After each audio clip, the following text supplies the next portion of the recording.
Seguimos avanzando en los ejercicios del enlace químico y vamos a cambiar, vamos a pasar de hacer estructuras de Lewis, bueno, en realidad vamos a seguir haciendo estructuras de Lewis, pero nos vamos a centrar ahora en la geometría de las moléculas. Vamos a determinar la forma espacial de las moléculas.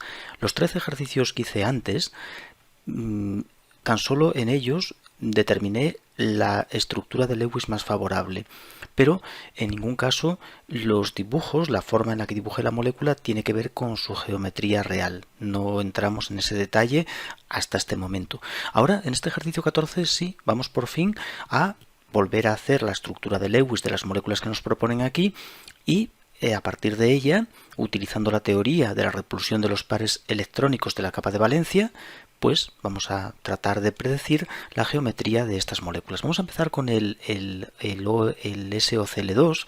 Esta molécula tiene de átomo central el azufre y vamos a hacer de forma rápida la estructura de Lewis porque ya somos unos expertos en ello.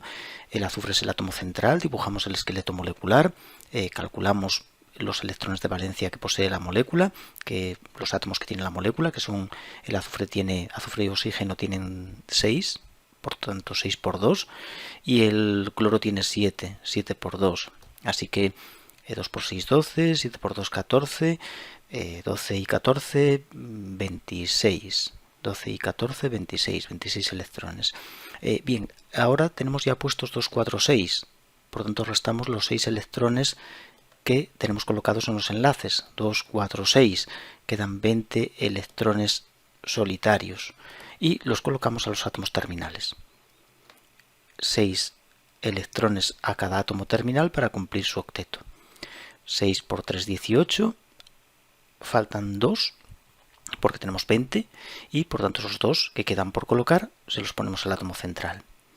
Ahora calculamos cargas formales. El oxígeno tiene menos 1 de carga formal, el cloro tiene 0, y el azufre tiene que tener más 1 de carga formal.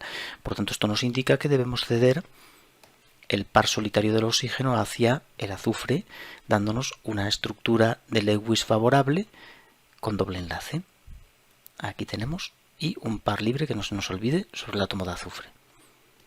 Bien, ahora, una vez dibujada la estructura de Lewis, vamos a ver qué geometría tiene esta molécula y para ello la vamos a comparar con una fórmula en la que vamos a llamar A al átomo central, que es el azufre, X a los átomos terminales, que son 3. No nos importa si van unidos por enlaces simples o dobles, son 2 cloros y un oxígeno. Aunque sean diferentes, los agrupo todos en X, 3 átomos terminales, 2 cloros y el oxígeno, y llamo E al par libre, que tiene el átomo central. Tiene un par solitario, el átomo central, eso lo represento por E. Si tuviera 2 pares solitarios sería E2. La A siempre lleva subíndice 1 porque, bueno, para ver la geometría siempre consideramos un átomo central. Puede haber moléculas que tengan más de un átomo central, pero determinaríamos la geometría de cada uno de esos átomos centrales por separado de forma independiente. Por tanto, la A siempre lleva subíndice 1. La X, el número de sustituyentes de átomos terminales que parten del central, y E, los pares libres que tiene el átomo central. Esta geometría, AX3E, es un átomo central rodeado de 4 grupos, incluido, contándolo todo junto, átomos terminales y par solitario, hay 4 grupos. Por tanto, la geometría es equivalente a la de las moléculas AX4. El par libre en realidad se comporta como si fuera un átomo terminal, lo podríamos agrupar todo. Las AX4, un átomo central rodeado de 4 átomos terminales, son tetraédricas, tienen geometría tetraédrica. Son moléculas tetraédricas. Esta geometría la llamamos electrónica porque tiene en cuenta el par solitario. El par solitario lo consideré como si fuera un enlazante, por tanto estoy teniendo en cuenta el par solitario. Se denomina geometría electrónica. Por tanto podemos decir que nuestra molécula es tetraédrica en cuanto a su geometría electrónica. ¿Y esto qué significa? Bueno, que tenemos un azufre, vamos a poner hacia los vértices de un tetraedro el oxígeno, hacia los otros 2 vértices vamos a poner los cloros y hacia el cuarto vértice pongo el par libre. Esta es la geometría que tiene nuestra molécula. Bueno, lo que colocamos hacia adelante, esta cuña indica que es un grupo que viene hacia nosotros. He decidido poner el cloro, puedes poner también el oxígeno o el par libre, lo que te guste, eso no importa. Esta línea de trazos que tenemos aquí indica que el cloro va hacia el fondo de la pantalla, y la línea continua que une el doble azufre-oxígeno pues indica que ese oxígeno está en el plano de la pantalla, está dibujado directamente en el plano, igual que el par libre que he puesto hacia arriba también está en el plano de la pantalla. Esta geometría la llamamos tetraédrica porque el átomo central se sitúa en el centro de un tetraedro y los átomos terminales están colocados en los vértices de un tetraedro, por eso es una geometría tetraédrica, teniendo en cuenta, como digo, el par libre, por tanto se llama geometría electrónica. Pero hay un segundo tipo de geometría que llamamos molecular. ¿Qué es la geometría molecular? Pues quitando el par libre, no consideramos el par libre, no lo dibujamos, y entonces, ¿qué obtenemos? Pues obtenemos una pirámide trigonal, piramidal trigonal. Eso es lo que llamamos la geometría molecular. Geometría molecular, pues es piramidal trigonal o pirámide trigonal. Pirámide de base triangular, trigonal. Así que cuando damos la geometría de una molécula podemos dar dos tipos de geometría. La electrónica, que es la geometría teniendo en cuenta el par libre, y para ello, bueno, con solo ver la fórmula ya sabemos qué tipo de geometría tenemos, en la que el par libre lo podemos considerar como si fuera un átomo terminal más. Y después está la geometría molecular, la geometría molecular, en la que el par libre lo descartamos. Damos la geometría de la molécula sin el par libre. Bien, vamos a hacer otra molécula. Vamos a hacer el compuesto de selenio. El selenio es el átomo menos electronegativo, átomo central, y tiene hacia los vértices 3 átomos de cloro y un átomo de yodo. Empezamos haciendo la estructura de Lewis, electrones de valencia de estos átomos. Selenio es del grupo del oxígeno, ¿verdad? Por tanto tiene 6. Y los halógenos, 4 halógenos tienen 7 por 4. Tenemos 28 y 6, 34. Tenemos 34 electrones de valencia disponibles para formar la molécula, de los cuales ya hemos colocado 2, 4, 6, 8. Los enlazantes, menos 8 enlazantes, quedan disponibles como electrones solitarios 26. Que empezamos colocando siempre en los átomos terminales para que cumplan el octeto. 6 a cada átomo terminal. Como son 4 átomos terminales, 6 por 4, 24. Colocamos 24, pero tengo que poner 26, por tanto el selenio lleva un par. Muy importante ese par del átomo central porque es clave en la geometría. ¿Qué fórmula tiene esta molécula? ¿Qué fórmula para determinar la geometría? A, el átomo central, selenio. Tiene 4 átomos terminales. Cloros y yodos los metemos todos, digamos, en el mismo saco, X. Y tiene un par libre, por tanto, E. Es una AX4E. Si el par solitario, el E, lo cambiamos por una X, lo consideramos como si fuera un átomo terminal, estamos ante una geometría electrónica de tipo X5. Cuando un átomo central se rodea de 5 átomos terminales, estamos ante una bipirámide trigonal.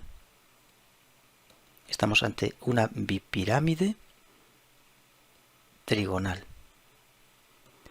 Y a esto lo llamamos geometría electrónica. Por tanto, nuestra molécula es una bipirámide.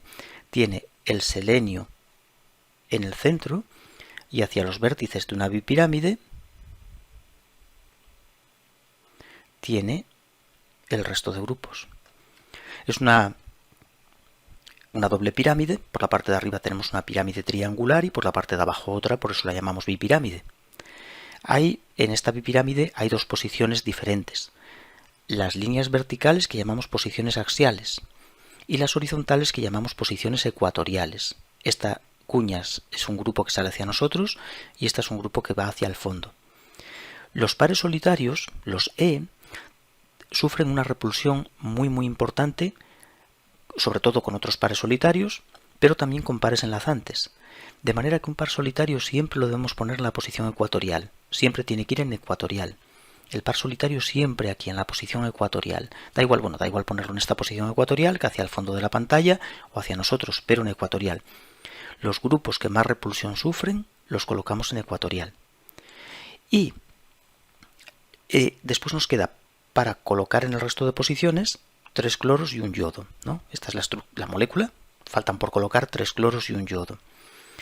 Bueno, pues en las posiciones axiales vamos a colocar los grupos más electronegativos. El cloro es más electronegativo que el yodo porque está más arriba en la tabla periódica, pues lo colocamos en axial. Después queda un yodo y un cloro ya por colocar simplemente, pues los ponemos donde más nos guste, en ecuatorial, uno aquí, el cloro, o el yodo, da igual, y ahí el yodo. Eso no importa dónde los pongamos, pero tienen que ir en ecuatorial. ¿Por qué lo más electronegativo va en axial? Porque lo más electronegativo sufre menos repulsión, debido a que la electronegatividad hace que este par enlazante, que represento por esta línea, que si me permites mantengo la línea, pero voy a pasar a representarlo por 2 puntos. Esta línea debería haberla borrado, y estos 2 puntos son los electrones que unen el cloro al selenio. Dada la electronegatividad del cloro, este par de electrones está más cerca del cloro que del selenio. Pero, por ejemplo, en el caso del yodo, dado que el yodo es mucho menos electronegativo que el cloro, este par está más cercano al selenio que en el caso del cloro. Y la cercanía al átomo central hace que estos pares sufran una fuerte repulsión. Por ejemplo, con este par solitario. Y cuanto más cercano esté al átomo central, más se repele con el par libre o con otros pares enlazantes. Por eso, la posición axial tiene a 90 grados 3 grupos, el par libre, el yodo y el cloro, de manera que sufre una muy importante repulsión con estos grupos. Y conviene colocar en ella, como es la posición más comprometida de mayores repulsiones, conviene colocar en ella grupos electronegativos que atraen hacia ellos los pares enlazantes, disminuyendo un poco esa repulsión. Por tanto, siempre grupo electronegativo en las posiciones axiales de la bipirámide. Y los pares libres y los grupos menos electronegativos los colocaríamos en las posiciones ecuatoriales. Bueno, pues al final nuestra molécula tiene una geometría electrónica, contando el par libre, de bipirámide trigonal. Pero, ¿qué ocurre si quitamos el par libre? Si no consideramos el par libre, solamente consideramos los pares enlazantes, pues la molécula se quedaría así. Y esto, quitando el par libre, se conoce como la forma de Balancín. Es la forma de Balancín. Deberíamos girar la molécula y colocarla así, ponerla así, y podemos ver una especie de columpio, ¿no? Por eso se llama la forma de Balancín, en la que, bueno, aquí tendríamos los cloros, aquí un cloro y un yodo, ¿no? Y es una especie de Balancín, por eso tenemos la geometría de Balancín. Geometría electrónica, bipirámide trigonal, geometría molecular, quitando el par libre, sin contarlo, Balancín. Vamos a hacer una última, vamos a dejar el ejercicio, dividir el vídeo en 2 partes porque parece que voy un poco lento. El tribromuro de fósforo, el PBr3, siempre primero estructura de Lewis, muy importante, primero. Electrones de valencia, el fósforo tiene 5, es del grupo del nitrógeno, y el bromo tiene 7 por 3, 21 y 5, 26. Tenemos puestos 2, 4, 6 electrones, 20 solitarios. Tenemos 20 solitarios y los vamos colocando a los átomos terminales, que como son 3, vamos a colocar 18. Y nos quedan 2 hasta 20, que se lo ponemos al átomo central. Y ya tenemos ahí la molécula con fórmula A, que es el fósforo, X3, que son los bromos, E, que es el par libre. Es una AX3E.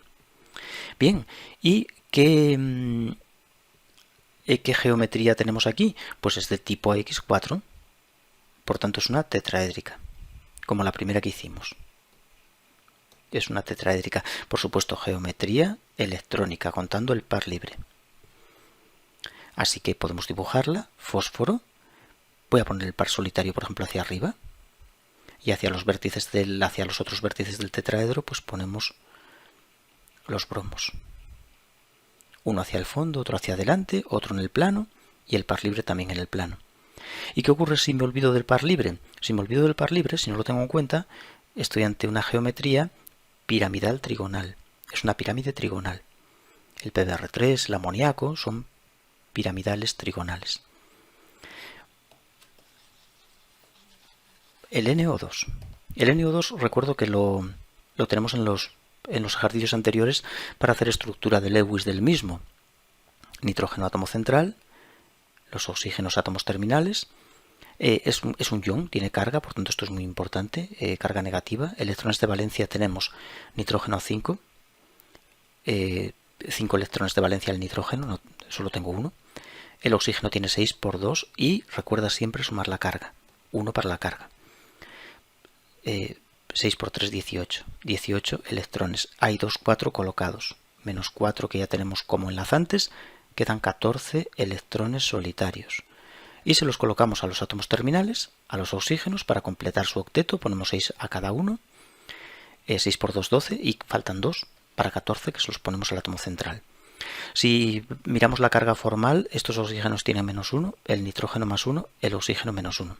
Por tanto, la cesión del par de uno de los oxígenos para formar aquí un enlace doble nitrógeno-oxígeno reduce la carga formal y hace que nuestra estructura sea más favorable. Y estamos ante una molécula que presenta el famoso fenómeno de la resonancia. Tenemos esta estructura resonante y también tenemos la opción de ceder del lado izquierdo el par y por tanto tendríamos esta otra estructura. Estas son estructuras de Lewis, no hemos entrado en la geometría porque no estoy dibujando bien la geometría de esta molécula, pero ahora pasamos a ella. De que da igual una estructura que la otra, no tiene importancia. Cualquiera de las dos son de tipo A, nitrógeno átomo central, X2E. Un átomo central, dos átomos terminales y un par libre. Por tanto, si incluimos el par libre en los X, pertenecería a la familia X3, que son trigonales planas, son moléculas triangulares planas. Trigonal plana, o sea, es una molécula triangular. Bueno, por tanto, la vamos a dibujar. N, el par libre lo ponemos hacia una posición de ese triángulo y el oxígeno, los oxígenos hacia las otras dos posiciones, formando ángulos aproximados de 120 grados, aproximados. Esto es lo que llamamos la geometría electrónica de la molécula, teniendo en cuenta el par libre. Es una trigonal plana. ¿Qué ocurre si me olvido del par libre? Si me olvido del par libre, es una molécula angular.